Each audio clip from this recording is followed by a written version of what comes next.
সারা দেশে আশঙ্কাজনক হারে বাড়ছে হামের সংক্রমণ। হাম ও উপসর্গে গত ২৪ ঘন্টায় ৮ জনের মৃত্যু হয়েছে। হাসপাতালে ভর্তি হয়েছেন ১,৫৬৪ জন। গত ১৫ মার্চ থেকে এখন পর্যন্ত হামের উপসর্গে ২১৬ শিশুর মৃত্যু হলো। এ সময়ে নিশ্চিত হামে ৪৩ শিশুর মৃত্যু হয়েছে। স্বাস্থ্য অধিদপ্তর জানিয়েছে, গত ১৫ মার্চ থেকে এখন পর্যন্ত মোট সন্দেহভাজন রোগীর সংখ্যা দাঁড়িয়েছে ৩১,০২৮ জনে। বিজ্ঞপ্তিতে আরও জানানো হয়, ঢাকা বিভাগে আক্রান্তের হার সবচেয়ে বেশি। শনাক্তের দিক থেকে ঢাকার পরে রয়েছে রাজশাহী এবং চট্টগ্রাম।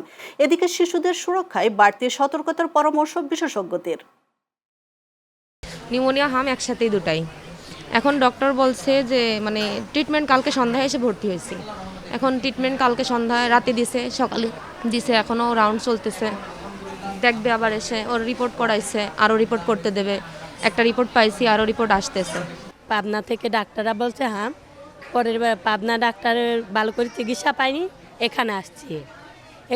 এখানকার ডাক্তাররা ভর্তি রাখছে, রাখি বলছে যে রিপোর্ট করছে, রিপোর্টে রক্তের একটু সমস্যা আছে, আর এখানে ভর্তি রাখি ওনারা ট্রিটমেন্ট দিতে চাইছে। বাচ্চার জ্বর, সর্দি, কাশি ছিল। তারপরে এমনিতে ডাক্তার দেখাইছি, র্যাশ উঠছিল। পরে র্যাশ দেখে ডাক্তারে বলছিল ওর হাম হয়েছে, তারপরে ওকে শিশু হাসপাতালে নিয়ে আসছি।